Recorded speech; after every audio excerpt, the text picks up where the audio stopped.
Welcome, everybody, and happy spring. We are excited to have you here to listen to this really important topic, and I'm going to introduce our speaker, Jodi, in just a moment. But we'll be talking today about some of the early signs and sometimes significantly less obvious signs of mental health struggles in our kids. Before I introduce Jodi, I just wanted to discuss a few quick housekeeping issues. The way that we typically structure our lunch and learns, if you haven't been to one yet, is that we will have Jodi speak for the first half an hour or so, and then we will leave the second half hour for questions at the end. Please, if you have any questions as Jodi's speaking, you can enter them into the chat or you can private message me, and we will try to get to as many of those as we can. We also did receive a few questions ahead of time before today. One other thing I wanted to mention is that Jodi and several of the other therapists at Cutting Edge Counseling, where she works, write blogs several times a month on topics related to parenting and therapy. And so if you'd like to receive that newsletter with those blogs, feel free to log on to the website that was just posted here in the chat, and you can sign up there. All right, let me introduce Jodi. So Jodi Salata received her master's degree in marriage and family therapy and her bachelor's degree in psychology from Northwestern University. She completed her training at the Betty D. Harris Clinic at the Family Institute in Evanston, and she currently works full-time as a clinician at Cutting Edge Counseling. Jodi specializes in working with families, couples, children, and adolescents that have concerns with depression, grief, couples and family conflict, self-esteem, life transitions, anxiety, and other child and adolescent issues. So without further ado, I'm going to pass the baton over to Jodi to get started. Hi, thank you. Thank you so much. Thanks for being here. Appreciate it. Thanks for the honor to be here today. So I'm going to share my presentation here. I think this is a constant struggle for so many parents, is to know, like, when is my kid okay and what's normal for my kid to be presenting at their age group. So we'll kind of run through some of the signs that we see. First, I kind of want to let you know you're not alone. You know, this is a problem for a lot of people. 20% of teenagers between the ages of 13 and 18 live with a mental health condition. So I want you to know, like, you're not alone out there. It's important that you seek support if you need it. Some of the most common illnesses we see in children are often depression, anxiety, and behavioral disorders. You can see it broken out here by age. Additionally, things we like to watch out for are also social phobias. These are severe feelings of self-consciousness or insecurity in social settings. ADHD. There are 3 types of ADHD. So sometimes kids present in that typical thought of ADHD behavior, which is very impulsive and hyperactive. They can't sit down. But there's also inattentive, where kids are often very distracted, forgetful. And these are more on the severe, and then you can have a combination of both of those symptoms. Other things to watch out for is eating disorders. They can come in a range of between binging, severe calorie restricting, and purging, which is, throwing up. Something else to watch for, of course, is autism spectrum disorder. So these are often ASD is impairment in communication and social interactions. So you guys want to learn more about those, you can absolutely look it up, and I have some resources at the end of the slideshow that can give you some more information around that. Additionally, with kids, we want to be able to watch out for self-harm. And self-harm is often cutting behaviors, burning behaviors, or other types of things that kids can do to help deal with the psychological pain they're experiencing. These are typically not suicidal behaviors. So just so you know that. I know, very scary stuff to kind of talk about. So signs to watch out for your kids. There's a big long list. Some of the most visible signs you see is a decline in grades. You can see your kids really isolating or withdrawing from friends and family. They have trouble concentrating, excessive worry, changes in any big behaviors, big mood swings. Also, something that not everybody watches for is like psychosomatic symptoms. And I think it's important to understand that psychosomatic doesn't mean they're fake. They're actually really happening. They're experiencing these symptoms, but there's maybe no medical reason for them.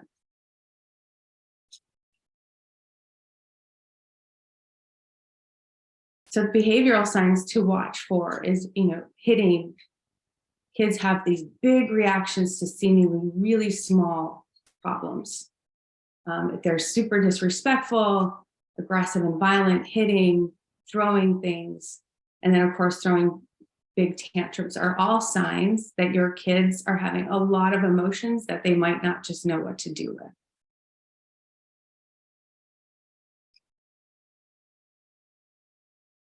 So I wanted to throw this in here because it's important to know, like, when do I act in an emergent situation? When do I know we need immediate help? These are some of the signs to really think about if your kid might be considering suicide. They tend to withdraw from life in a very severe way. They're disinterested in anything. There's a lot of hopelessness language, increase in risky or self-destructive behaviors, obsession with death, talking about not having really future plans can be something to be watchful for. And at this point, if there's some of the signs you are seeing, you can reach out for community support, talk to the school to see maybe if they, is this something we immediately move towards, or what are our support options? If you're really concerned that there are some risky behaviors happening, you can take your child, there's threats of suicide, take them seriously, take your child to the emergency room to be evaluated. If they're refusing to go, you can call 911.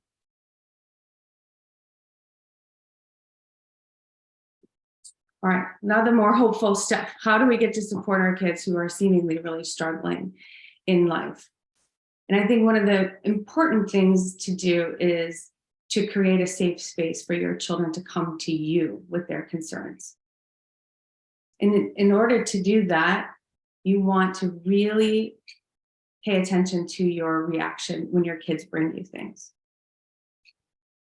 Kids they internalize everything.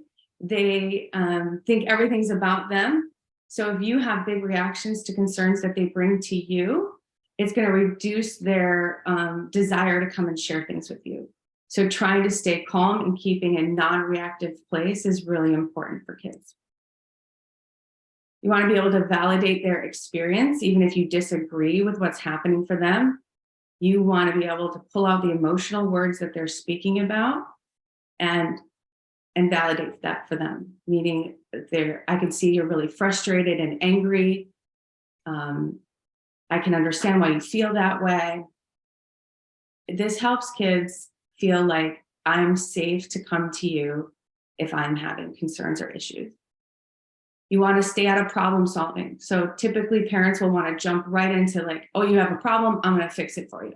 Here's what you do. That makes kids feel invalidated and that you're really not listening to them. And so you absolutely can help them problem solve, but you first want to make sure you're keeping your reactions small and you're validating first. You don't want to pry too much. Kids don't want to feel interrogated when they're coming to you. So try not to ask too many questions, but you want to definitely lead with curiosity on their experience and try to stay in a non-judgmental perspective. You really want to take the time to listen to understand your kid's perspective and what they're going through. Try not to make too many assumptions. And it's really important as a parent to stay very emotionally regulated. So if you're feeling yourself escalate when your kid is talking about something, it's really important to take deep breaths and remain calm so that kids aren't taking this personally, that you're getting angry with them for bringing you concerns, that you're able to kind of support them and have their back to figure out how best to navigate some of these situations.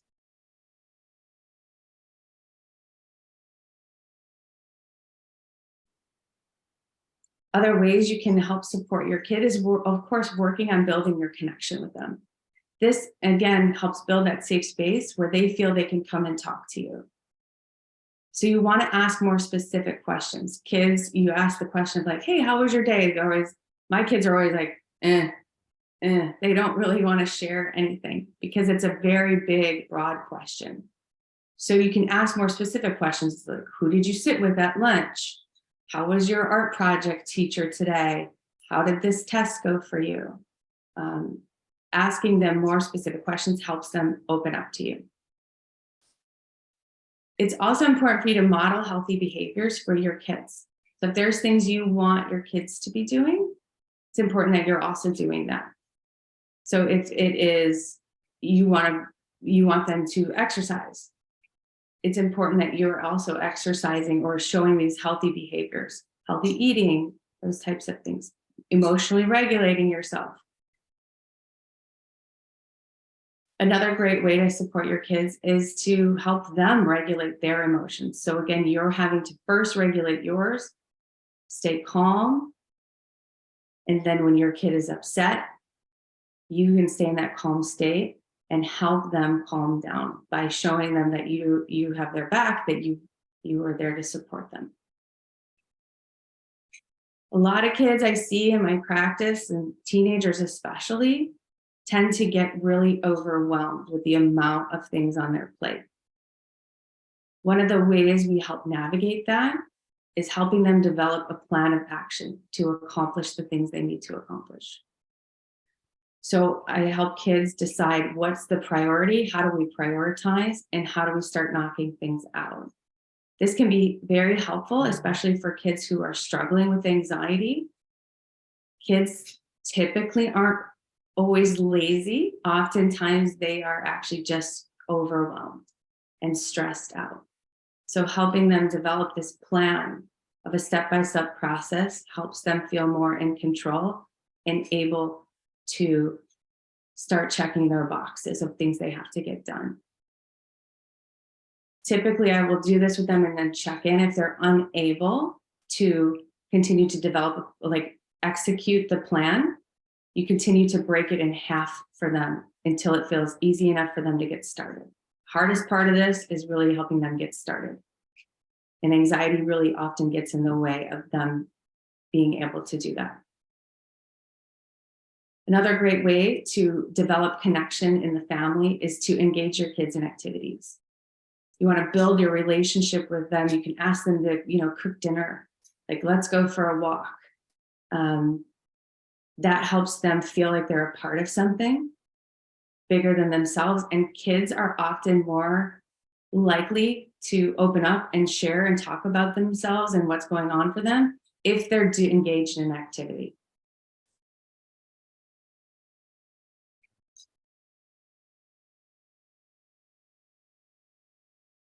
Research has shown that positive reinforcement is one of the best ways to motivate kids and to help them engage in desired behaviors.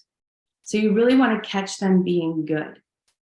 So especially if you have behaviors that you want to increase or decrease, you really want to positively reinforce the ones that you're seeing.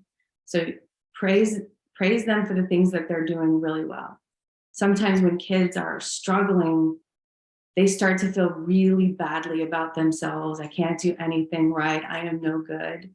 And so this will really help reinforce for them that there are a lot of good things that they're doing and things that they are good at and that they are good. And it's important to also praise their efforts versus their results. So praise their amount of studying they did, not the A they got. Sleep is super important for our kids. If they're unable to get enough sleep, their irritability goes up, their ability to concentrate goes down. So we want to make sure that they're getting enough sleep. And I know that's an issue for a lot, especially the teenage years. Exercise is a great way for kids to navigate stress. Feel-good hormones come out when we exercise. 30 minutes of exercise a day can, research has shown, is just as beneficial as SSRIs. So it's important for kids to move their bodies. And it doesn't have to be, hey, go get on the treadmill for 30 minutes or something like that. Just encourage your kid to move their body as much as possible. Encouraging healthy relationships is a really great way to help improve your kid's sense of well-being. Healthy relationships are shown from research to be the biggest indicator of well-being in people. So if your kid is struggling, encourage them to hang out with a friend that you approve of, that you think is a great influence on them, or help your kid find other ways to make friends through maybe an outside group of school or something like that. I think that could be really helpful.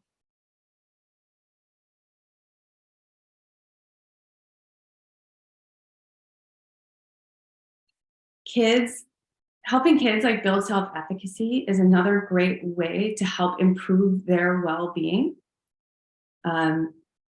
Kids don't have a lot of control over their lives. Of course, that increases as they get older. Yet they really struggle with feeling like this balance between I'm being told what to do and I get to do what I want. And so helping them build their self-efficacy also helps build their self-esteem and self-competence. So chores are a great way to do that. It also helps build a sense of belonging into the family. So I added in there just to give a time frame, because I wanted to add that no one likes to be told what to do the second. So not even us adults like to be told to do something right away. So I often give kids a time frame in which to execute the chores. So if I will tell my kids, hey, empty the dishwasher before 5 p.m. when I get home from work today. Giving them an area of time is, it just usually works out. That's so much better. You want to help kids build problem-solving skills. So when kids come into you and they have a problem, or you feel like there's a problem, it's more beneficial to help them build the skills to solve those problems, guide them through it, as opposed to just solving the problem for them. Get their input, get them involved in the decision-making process. Again, this helps them build this sense of self-efficacy, and it builds their self-esteem. You want to guide them through their adversities and not take over. Again, that same type of thing. Don't just take care of everything for them. Help guide them through those challenges. Help them know that you got their back versus I'm just going to take care of it for you. See a lot of kids who are unable to handle everyday stressors because parents tend to take over normal things that they can do for themselves. So we want to help them, teach them to advocate for themselves instead of taking care of it for them. So if I have a kid who's struggling in a class and I'm trying to help them problem solve and how to help themselves, it might be emailing the teacher. I'm not going to email the teacher for them. I'm going to say, can you email their teacher and ask for some help or guidance? That's the first step. And if that feels too challenging and they're unable to do it, I'll be like, can I sit with you and we'll draft that email together so they can build those skills to do it, but I won't do it for them. They've got to sit down and do it, but I got their back. I'm going to support them through it. Also, I think a lot of parents struggle around consequences and rewards versus punishments. I think this is an important way to help support your kid, is not to overly punish. Developing consequences for actions and also rewards for kids are really helpful.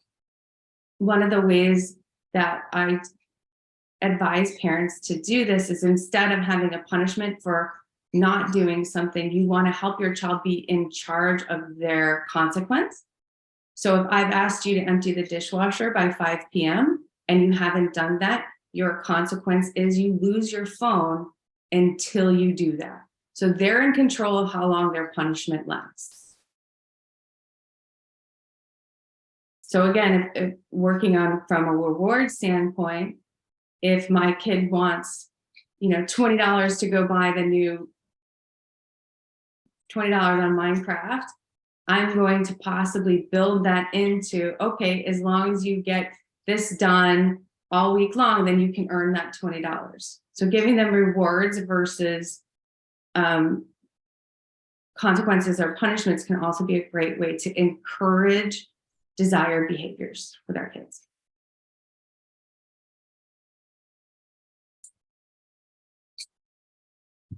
All right. So having a kid who's really struggling can be challenging as a parent. It's stressful and it's consuming at times. It's important to make sure that you're also getting the support that you need to be okay so that you can help your child be okay. I know as a parent, it's really challenging to know when it's appropriate to push your child and when to back off. And so it's important you be gentle with yourself during that time. When you're dealing with anxiety, especially with kids, anxiety is often driven from this sense of, I'm scared to do this thing. But they're not going to get rid of their anxiety until they do that thing. And so encouraging and helping your child push through these challenging events, sometimes it has to be a little bit more hand-holding, sometimes not. But not allowing your kids to just not do anything is important. They also, besides when you're working with depression and anxiety, you want to be looking at it from two directions. One is you're trying to reduce the negative emotions and you want to increase the positive emotions. So helping them learn how to navigate their anxiety through doing the hard thing is really important. And then I just have some few resources here for everyone. Okay, that's all I have. Thank you, Jodi. Thank you so much. We've gotten a few questions that have come in already. What I'm wondering if you could do actually is pull up that slide again that was towards the beginning that had that long list of some of the symptoms and behaviors and things we might look out for. And as you're pulling that up, I'm hoping that you could, and I had somebody in the chats actually asking if we could put the resource slide back up, which we can definitely do at the end. And I believe these slides will also be available to those who have joined us today. So you'll have access to that for sure. As we're looking at this list, though, I'm wondering if you could share a little bit more about how we as parents can differentiate between what is just typical kid or teenage behavior versus what is truly a mental health problem. Recognizing that we all worry sometimes, we all have the kind of day where we just want to go upstairs into our room and not talk to anybody or engage. How do we know when it moves away from this is normal, this is typical, to this is something that requires more attention? I think typically what you're seeing, more than one, maybe multiple symptoms, and you're seeing patterns of it over a long period of time. So yes, if your kid is like the only symptom you're really seeing is excessive worry, but it feels consistent over time, it is something you are going to want to address with them. And because they might be developing more and more increases of anxiety. So if it becomes problematic where you feel like it's getting in the way of their ability to function, that's another key sign.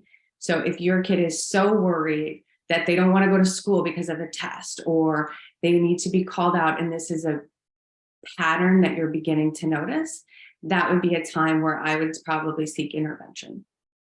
Would you say the same thing about things like irritability? So if it's not necessarily excessive worry, but it's just moodiness, irritability, I'm kind of snapping at my parents when they're asking me how my day was. Yeah, I think that's the hard one, right? Is because you see so much of this, especially in teens, as they're going through all those hormonal swings, to notice like what's normal and what's not.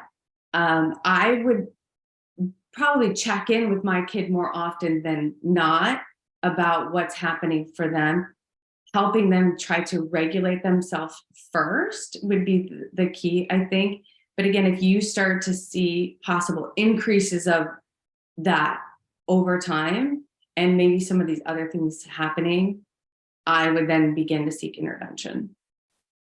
And what about if we're seeing sort of an isolated behavior? Like somebody asked the question, what about a 10-year-old who slaps his chest when he makes mistakes? Is that a sign of a mental health concern? It could be a flag for sure, right? It's a tendency to self-harm or beat yourself up because of what you're going through. So I would probably hit it from two different directions. If you feel like, I would first try to work on growth mindset with my child and help them learn that it's okay to fail and it's okay to make mistakes. We all do that. And I think that I use a lot of sports reference because I have boys, but meaning like Michael Jordan doesn't make every single shot he's ever taken, right? Or even that he wasn't accepted onto the high school basketball team, helping kids realize that failure is a normal part of the process and they're not supposed to know this stuff.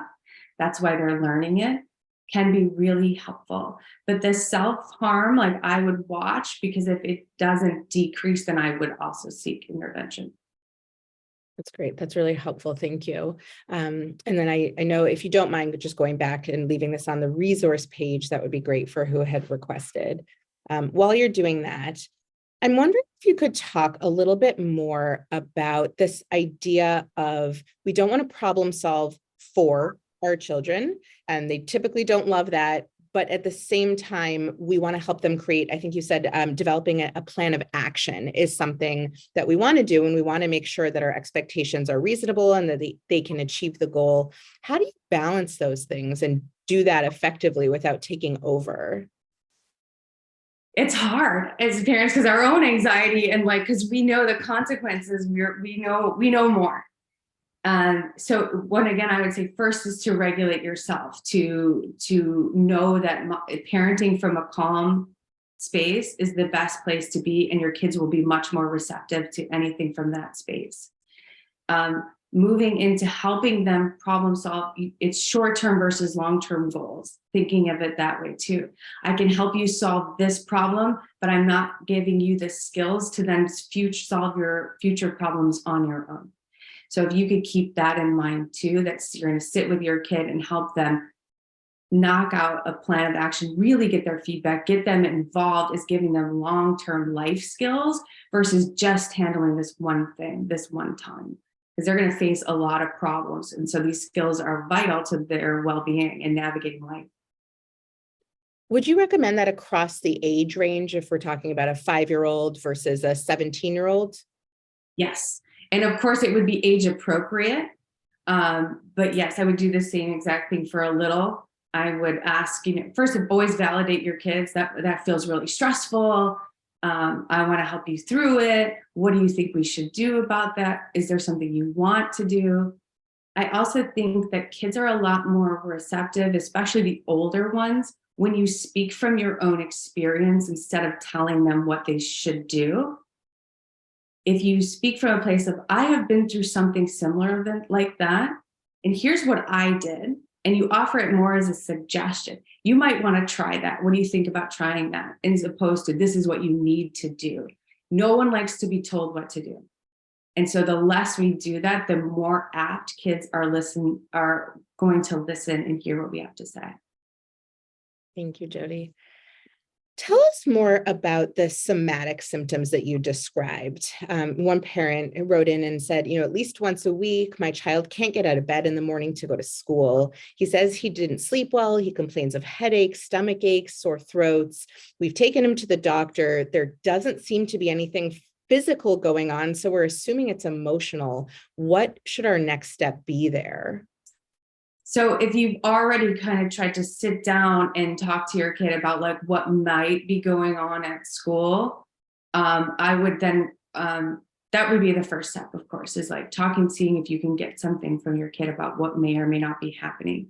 Then I would check in with teachers to see if there's anything noticeable going on in school, and maybe even reaching out to the counselors or the resources at school to maybe bring your kid in and see if they can have a chat with them about what might be going on to get a broader perspective. Because it feels like there might be something that's causing them not to want to go, that these symptoms are showing up for them. And then if nothing is moving in that direction, I might seek out therapy at that point just to help see if my kid will open up and talk about what's going on for them. We talk about the hot button issue of sleep. I know you sort of quipped that that's a big one these days. And especially, obviously we know research tells us how important sleep is for our mental health. And we also know that our kids and especially our teens are not getting enough of it these days. Do you have suggestions for families around how to navigate that topic, how parents can potentially, avoid being overly controlling of I'm taking your phone at this time every night and we're, plugging it into the kitchen? Or do you have those recommendations so that the kids do get adequate sleep?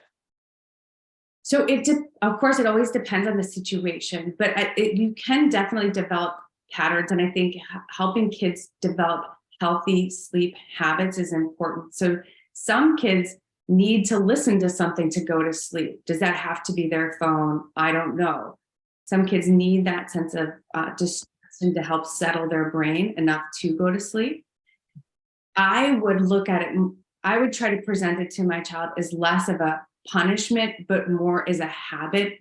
So if I'm talking to my children about it's best if this is going to be the new rule, everyone's going to do it. We're all going to plug our phones into the kitchen and we're all going to go to bed at this time. Then it's not a punishment, like I'm taking something away from you. This is a healthy behavior we're engaging in. So I think that's a better perspective to take. And kids can often be really resistant to those types of things, especially if they've always had their phone. So learning how to navigate that gently as more of a, we're all going to do this, can be more helpful too. Sleep is a big problem. I think that helping your kids maybe develop a structure around their sleep can be helpful.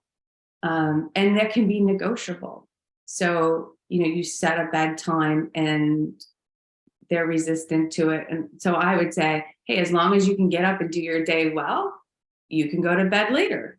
So I think working with your kid, because you're working from a position of, I want you to be happy and healthy, as opposed to this is what you have to do and this is why you have to do it, is a better way to build the cooperativeness with your kid, to work with them to figure out what works best for your family. I'm hearing that consistently from you, this idea of the language that we're using and just reframing things with a more positive lens than a more punitive, negative lens can really have that impact for sure. And also helps kids build this sense of one, like we're in this together and I have some sense of control over my life. I'm not being controlled, which reduces a lot of defiant, disrespectful behaviors too. And what if a parent is trying that and they are still getting a lot of defiant or disrespectful behaviors, or the level of dysregulation that they're seeing in their kids is pretty significant and hard to manage? So depending on the level, I advise parents to disengage with undesirable behaviors. Disengage with it. Do not get into a power struggle. Not knowing exactly why the kid is behaving this way. Kids typically they're good kids. They want to be good. So if they're not, there's a reason for it. If they're losing a sense of power or control over their life, if they're struggling internally with themselves, that's going to depend on how you hit this problem specifically. So I would say if it feels really severe, you can also reach out and get parenting coaching from therapists too. It doesn't have to be long-term. It could be 2 or 3 sessions where you're just getting some parental tips on your child specifically. But trying to disengage and keep yourself very regulated. Sometimes kids come at you because they want you to react. So disengage with them in that way, engage with them in positive ways are some of the things to help decrease those behaviors. Don't engage. When your kid is screaming at you, calling you names, I would say walk away. It's always a helpful one, even just temporarily, right? Until everyone is diffused a little bit. So can I just ask you to do me a favor here and just stop the screen share so that our faces are a little larger on the screen? Perfect. Thank you.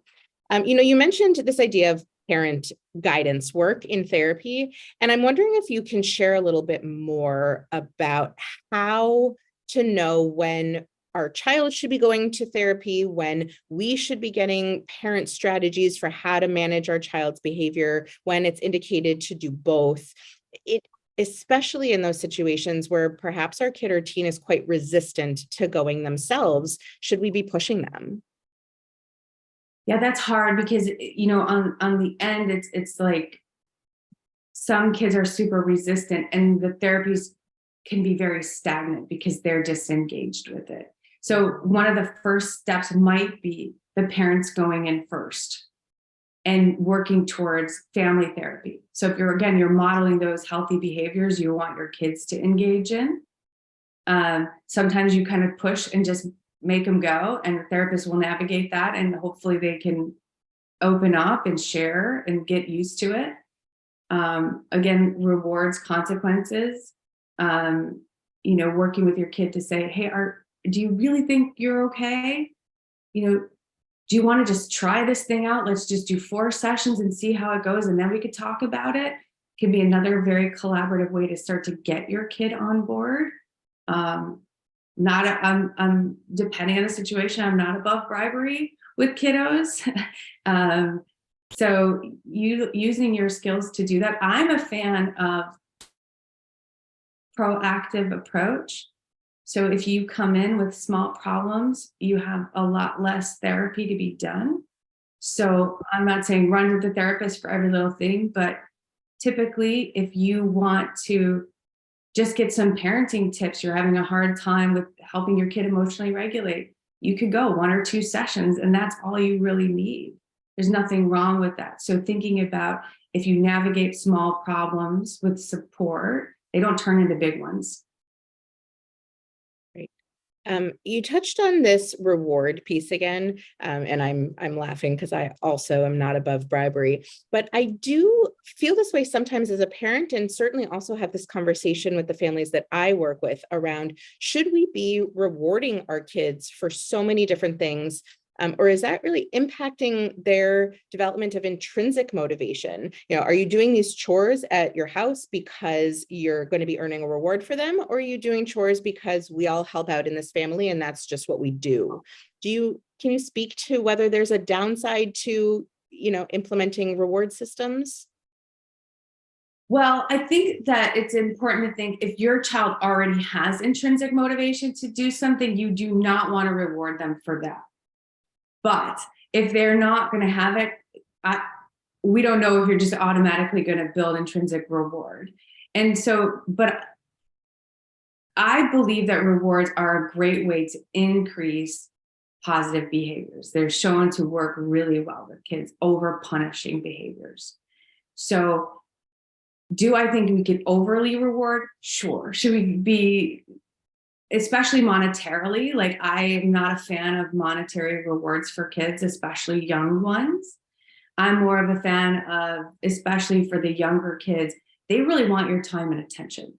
So I work to build rewards that are, if you do these things, you get 20 extra minutes of just you and I time. Are we going to do anything that you want to do? Or even like, hey, I'm going to take you out to a movie if you get all these things done. Using it as a time for connection really helps more than like monetary rewards or prizes or toys. I love that. You really want that, especially when they're younger. And your teenagers, they act like, oh, we don't want to spend any time with you. We don't want anything about you. That's true and not true. They actually do want your approval. They really do want your positive attention. What approach would you suggest for a child who seems more emotionally and intellectually mature than their chronological age? Sometimes it gets confusing in trying to find that balance. I'm sorry, can you repeat the first part of that question? Yeah. What approach would you suggest for a child who seems more emotionally and intellectually mature than their chronological age? sometimes it gets confusing in trying to find that balance. I'm confused about like approach for what though? I'm not sure. It's a question that came in from an audience member. If you want to share more information in the chat, you can, but I've actually seen, well, I don't know. I don't know what this person was suggesting. I've seen it happen both ways, right? Where the chronological age is higher, but the maturity level's not there yet. And then the other way around also, where intellectually, you're having like a more mature conversation with somebody, but they're still kind of a younger kid. And so how do we balance, the parenting or looking for signs of struggles? Yeah, I do think too, like, it's important to remember, like, even though your kid intellectually can present very mature, they still, and experience wise, are very young. So it's important to remind yourself how old your kid really is, at least in some of that emotional stuff. So don't lose sight of their actual age. And if you have a child who's older but seems younger or emotionally immature, I would navigate it as the age they present, especially with emotional regulation. Great, thank you. Just to follow up about the reward piece, how do you handle it if you've set expectations, there's a reward at the end, but then the child doesn't meet the expectations and you find that now they're down on themselves or self-critical, or they feel like it was a punishment because they didn't get the thing that they had essentially wanted? Is there like, it feels like a stuck point, I think, in many families at that point. It's like, oh man, no, where do we go from here? The thing isn't done. You're upset about it. I'm upset that the thing wasn't done. Yeah, so this is where I would like lead with curiosity for my kid and also really encourage them. So yes, I know it hurts and it sucks that you didn't earn this time, but we're gonna try again. And next time, maybe we can get it, right? So again, you want to normalize failure for them. It's okay, it's absolutely okay. But also, if they didn't meet the mark, I'd be really curious as to why. Was the incentive not good enough? It didn't make enough sense to them. They didn't really care. Developmentally, too, for younger kids, the rewards have to be more immediate because they don't have the ability to wait that long. So they lose interest in the reward that it's taking way too long for them to get. So that might be happening too. So I would first really look at why we didn't succeed here and maybe make some adjustments, but then of course, absolutely affirm my kid, validate their feelings. It's terrible when you don't win something. I totally understand that. Let's keep trying. That's that growth mindset that you're really helping them reinforce. And then when they do succeed next time, really celebrate with them in their effort and how they got there. How do you respond to a kid who lies? How to respond to them? Yeah, I mean, like, how do you deal with the situation? It was an audience member question, but I mean, I could come up with a lot of examples. There are things that I hear about in my office all the time. Like we have rules around healthy eating, but then they're sneaking food and they're lying about it, and I'm finding wrappers, and or they're lying about not using their screens, or they're lying about the fact that their homework is completely done, but they haven't actually finished their homework. Right. So again, I think this is age appropriateness. When kids are a lot younger, depending on the lie, I ignore it because oftentimes I find that kids will then come and share that they have lied. And so we talk about that and why they felt the need to lie. Again, kids, why are they lying? What's happening for them? What's the underlying driver that's causing them to want to lie? Are they feeling like a failure? Are they feeling like it's too much? Do you need to shift expectations around some of those things? Might be important. I do think it's important to hold kids accountable also, especially when they're older, about what they're lying about. But I would try to do it from a curious, validating space as opposed to a judgmental, punishing stance. What was happening for you? Why did you feel like you had to lie to me about this? It hurt my feelings that you're lying. I know you want to be honest. They don't want to struggle on their own. They don't want to go through all this. There's a reason why it's happening. Kids don't want to be bad. If you go from that fundamental perspective, and your approach can be very different, and it can open up a whole lot of connection between you and your kid. Great. Can you talk a little bit about what you see in your office related to screen time and navigating that? Yeah, like the research is bad around screen time, right? It is not great, yet it is the way of our world in a lot of ways. So I do think it's important to decrease screen time, especially your kids on it a lot, yet finding a good balance for your family, not to try, like if you're wanting to implement changes, I wouldn't be super extreme on them. And I would help your kid navigate what else to do instead. So if you're going from, we watch a lot of screens to we want to watch a lot less screens, how am I helping my kid fill that time with activities that are engaging for them? And maybe even take the role in that too, a little bit, like bring them in on being collaborative around that. How do we get outside? What are some things they might want to do instead?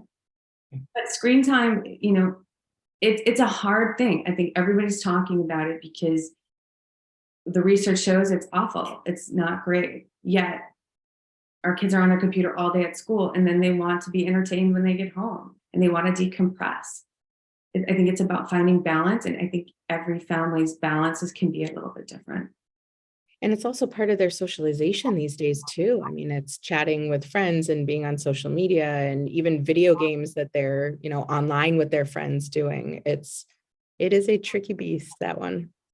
And two, you're weighing the options. So if you have a kid who's isolating a lot or doesn't have a lot of friends, but has online friends and is gaming with them or talking to them online, that's a really good resource for them to be connected to other people. So we don't want to take that away unless we're able to really replace it with quality relationships. So that's something to consider. Somebody just wrote in, my kid is talking about getting a summer job, and some of his ideas of places to work could be really challenging for him. Is it my role to speak up or just let him end up with a job that I think he's probably going to hate? Well, I wonder if that's the righthood of a childhood, right? To figure out what job you like and what you don't like. I would guide your kid a little bit, but again, become collaborative in that experience. Why do you want this job? What do you think you're going to like about it? What's good about it? What are you interested in learning? But I think some of it is getting the job and finding something they don't like to do also steers them towards what they are going to like to do. So it's not always a bad thing to let them struggle. It's actually a really good thing to let them struggle when they know you have their back. I think that is a very hard thing for many, many, many parents, is letting and watching our kids struggle and knowing that it's building their resilience in the long run. But in that short term, it is tricky. And I think to that point, you brought up something about, you didn't use this word, but essentially accommodating our kids' anxieties, right? And how if our child is anxious about something and we let them avoid that thing, it's only going to make them more anxious. Is the suggestion then the exact opposite, that whatever they're anxious about, like throw them into it? Or do you typically recommend a more gradual approach to that? How do we navigate those situations? If you can cut it down to a gradual process, I would recommend that. It's almost like exposure therapy a little bit. So I had a kid who was very resistant to going to school and had waited so long to go to school that they were incredibly anxious about going to school. So the first step was to get into the car. So we got in the car. Okay, how are you feeling? Checking it. How's that going? And the first step beyond that was just to drive to school and come back home. So that feels more safe, more comfortable. Not everything can be broken down, but that is my first recommendation. If you can break it down, you have your kids back, you're encouraging them to go through with this the whole step of the way, checking in, helping them breathe. It's okay, you are safe, regulating as much as possible, but not everything can be done like that. At some point, we got to push through. So you got to find the way to help them just do the thing. But if it can be gradual as much as possible, that is better. Thank you. One big thing that's come up for me a lot in my practice is that parents describe a ton of difference in their child's behavior at home and at school. So they will say, like, we are having a very difficult time at home. There's a lot of dysregulated behavior. My child is melting down. It is like hours of upset every day at the end of the day. But we've been talking to the school team, and the school says, everything is fine. The teacher sees no concerns. They're social, they're active, they're getting their work done. And I'm wondering if you could speak a little bit to what you think that's about, or what you're seeing when the behavior is just not consistent across settings. Yeah, so it could be a couple of different things too. So kids tend to be on their absolute best behavior when they're at school. And so they're holding in everything, and it takes a lot of their cognitive energy to do that. So when they come home, they don't have anything left. So that's sometimes why you see a lot of these acting out behaviors, especially in the littles. So that would be, does your kid need some downtime, some quiet time, some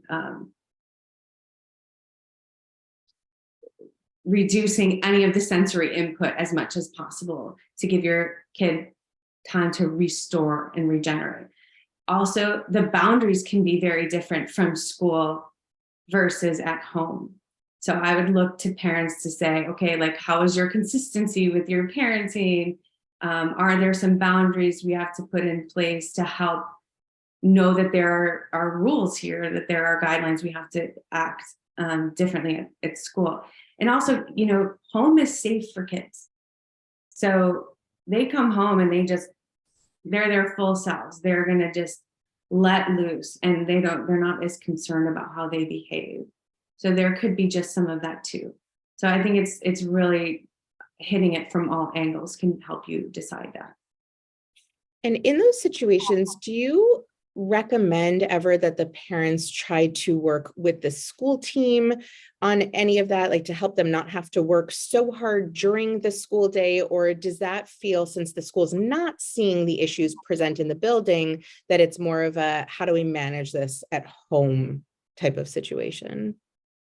Depending on the resources at your school, I might contact the teacher and say, what works for you here? Do you ever notice anything, and what do you guys implement? That might be a helpful resource on how to get started of what's working at school versus what's working at home. Mm-hmm. But I don't know that I would go, I don't know if it would be necessary. I guess that's an interesting question, if it would be necessary to talk about how to shift what's happening at school for them. I have one last question here, and we just have a few minutes left. So if anybody has any final questions that they want to throw into the chat, they can. The one that I have here is a question about neurodivergence. You mentioned on that list right at the beginning that things like autism spectrum, ADHD are sort of things to watch out for, to look for the symptoms of. If you do have a neurodivergent child, does any of the information you've shared here change? Is there anything you would add or do differently? Like, how do we factor that into this process? That's a great question. I think a lot of the tips and tools in this presentation help across the board for all kids. Do I think there has to be adjustments for your child if there's some differences? Then absolutely, but I think it might be child specific or dependent upon what you're having to navigate.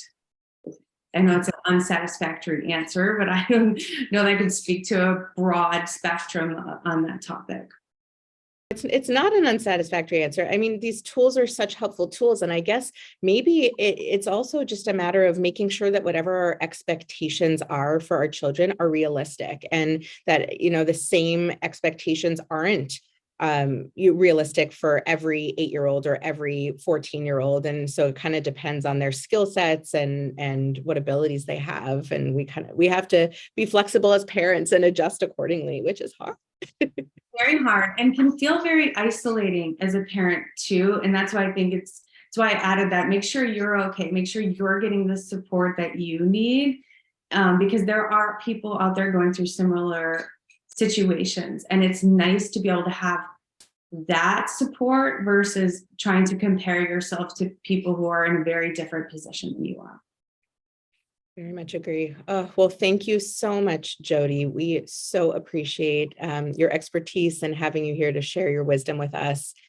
Can we actually maybe add, well, I think your information is on the slides if anyone has any follow-ups, and we will be sharing the slides with those who attended our talk today. So I just want to mention 2 additional things that are coming up for those of you that are listening here. We have 2 great events. One is Self-Regulation is Your Parenting Superpower. That's on Wednesday, April 12th at noon. That is a mindful movement workshop for parents. And then our next Lunch and Learn on Tuesday, April 18th at noon is about little kids, big kids, and really big feelings, really helping to parse apart some of the more dysregulated behavior that we're seeing, why we're seeing such an uptick in that behavior, and some additional strategies for how to best manage that. So thank you all for joining us today. And thank you again, Jodi, for being here and sharing your wisdom with us. We really appreciate it. For having me. All right, take care. Bye.